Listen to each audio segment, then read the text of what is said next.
أعوذ بالله من الشيطان الرجيم. Bismillah ar-Rahman ar-Rahim. Assalamu alaikum, my dear students. How are you? Hope you are doing well. So we are going to start our chapter number 1, which is the introduction of the chemistry from the new book. I have already provided you the PDF version of the book.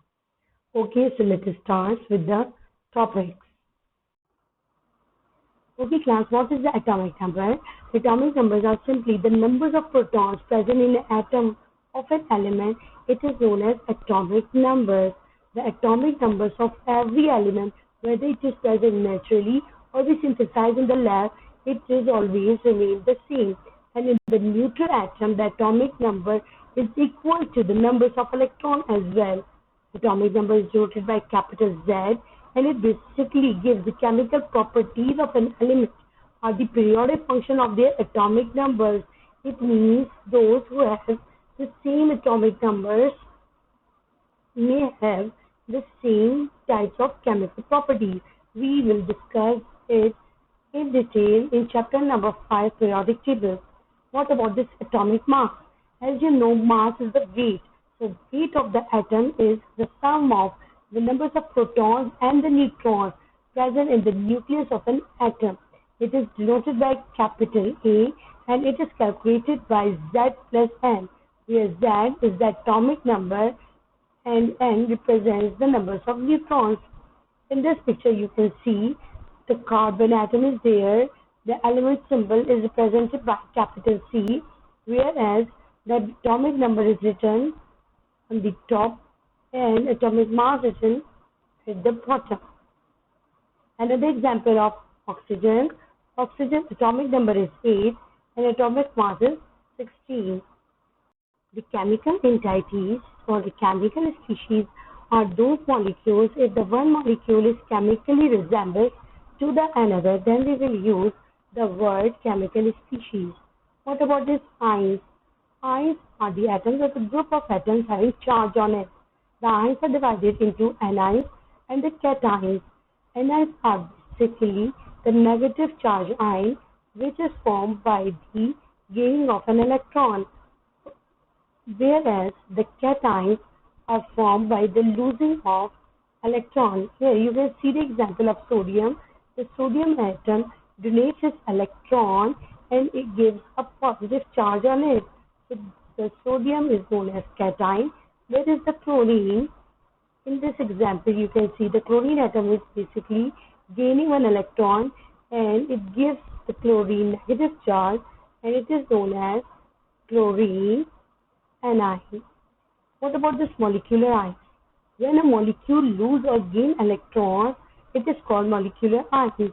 The molecular examples are methyl group, carbon monoxide group, carbon dioxide group, nitrogen, oxygen, etc. These basically used in the mass spectrometry, which is the diagnostic techniques. Molecular ions may also possess positive and negative charges like any ion.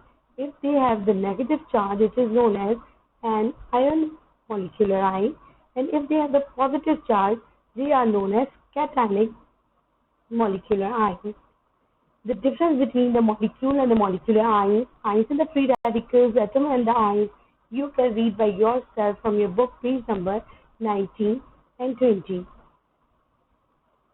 What are the free radicals? Free radicals are those atoms or the group of atoms having an unpaired electron.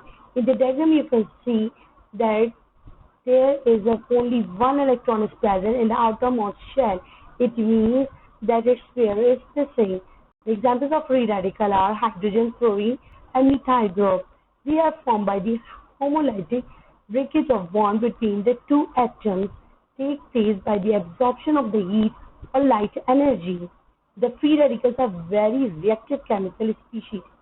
Homolytic cleavage is basically done when there is a covalent bond between the two molecules. When this covalent bond breaks down, it gives you the free radical. The example is this methane group is divided into methyl free radical and hydrogen free radical, whereas the chlorine two atoms, they are break down into chlorine free radicals.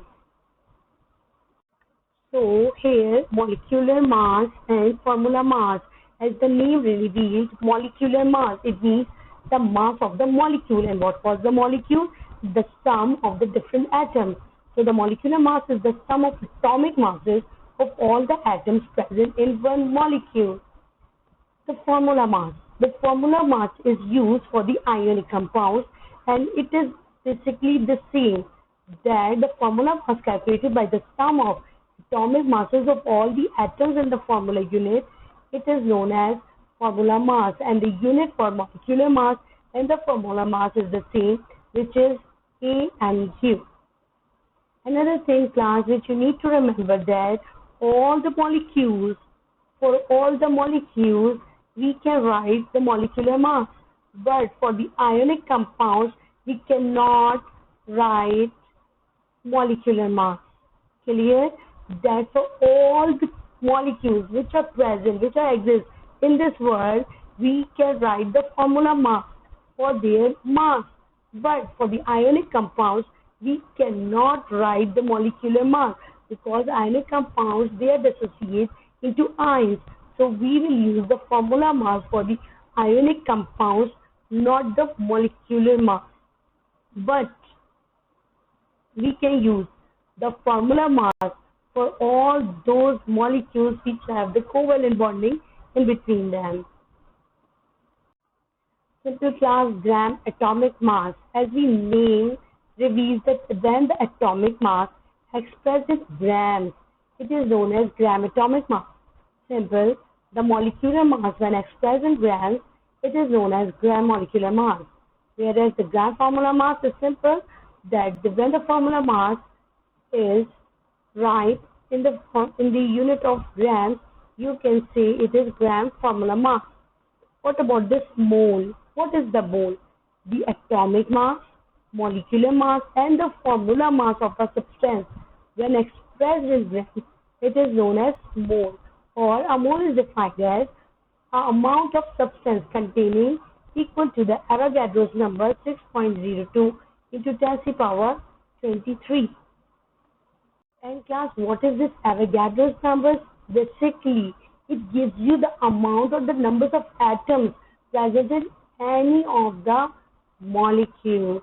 It is basically discovered by the Italian scientists, calculated the numbers of atoms, molecules or ions present in one mole. The value it is found to be 6.02 into 10 to the power 23. It is a standard value of 1 mole. Whether no matter the 1 mole of sodium chloride is there, 1 mole of water is there, 1 mole of any carbon dioxide is there, the Avogadro's number or the numbers of atoms present in 1 mole of carbon dioxide gas or 1 mole of water and 1 mole of sodium chloride is the same, which is 6.02 into 10 to the power 23.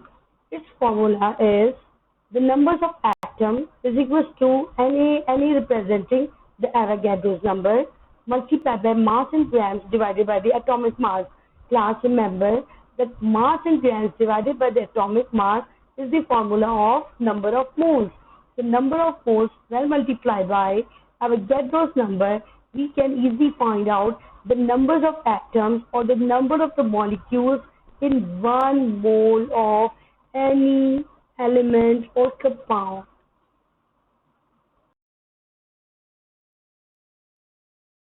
What is relative atomic mass of an atom? Different examples of relative atomic mass and atomic mass unit.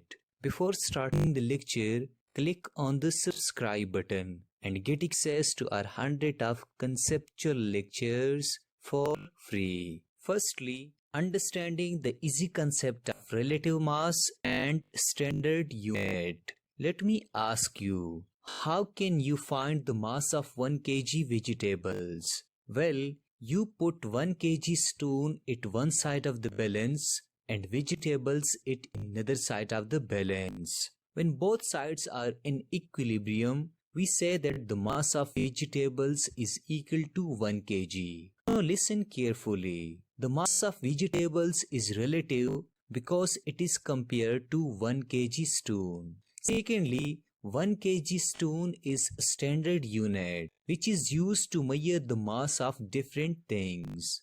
Once again remember that the mass of vegetables is relative and the 1 kg stone is standard unit.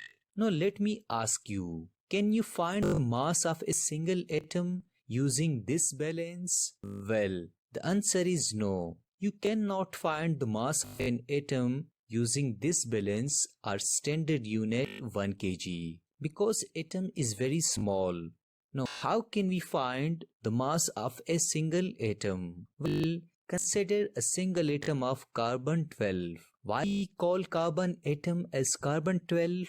It is because the mass number of carbon is 12 units. There are 6 protons and 6 neutrons present in the nucleus of a single carbon atom. So we therefore call it as carbon-12.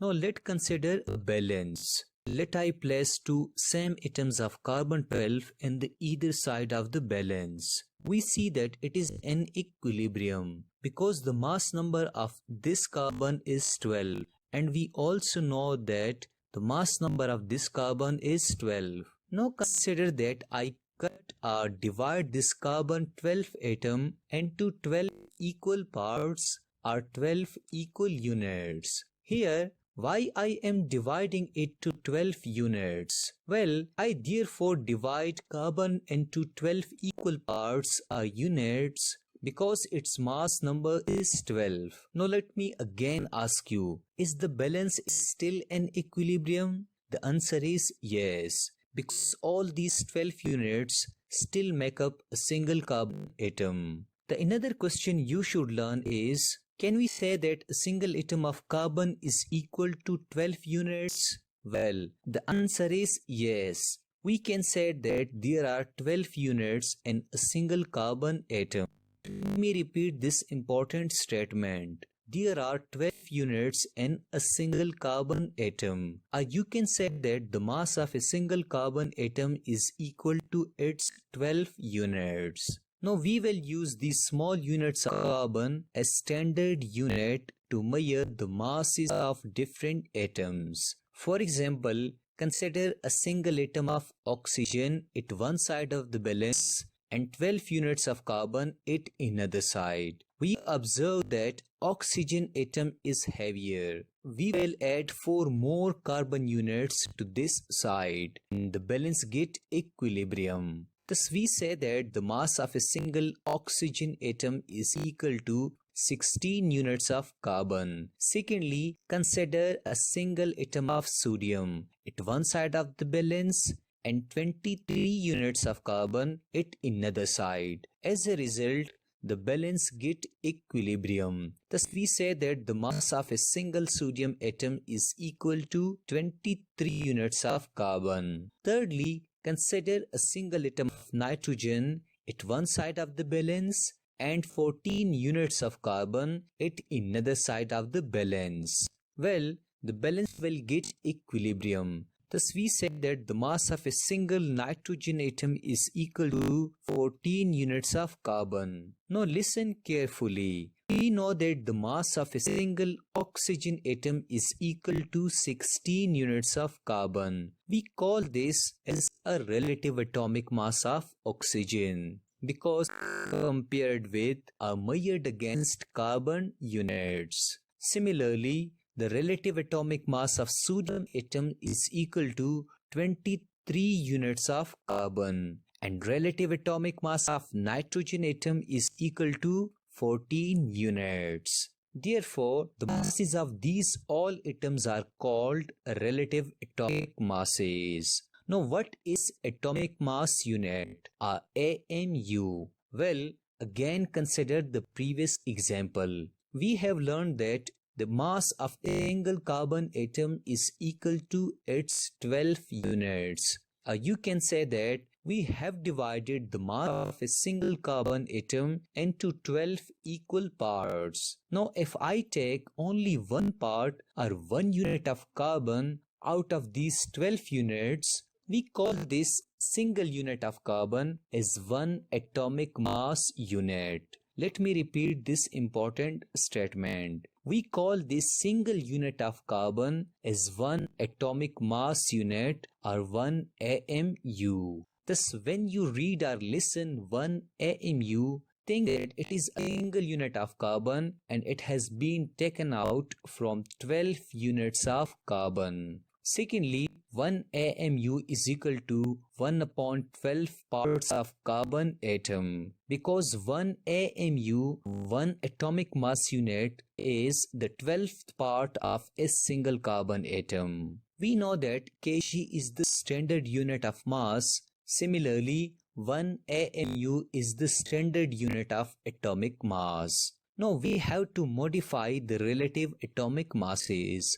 For example, we wrote in the previous slide that the relative atomic mass of a single oxygen atom is equal to 16 units of carbon. Now instead of 16 units of carbon atom, we write that the relative atomic mass of a single oxygen atom is equal to 16 AMU or 16 atomic mass unit. Similarly, we write the relative atomic mass of sodium is 23 atomic mass unit and the relative atomic mass of nitrogen is 14 atomic mass unit. Lastly, remember that nowadays people write only U instead of AMU. The letter U means unified mass. For example, people often write that the relative atomic mass of helium is equal to 4U.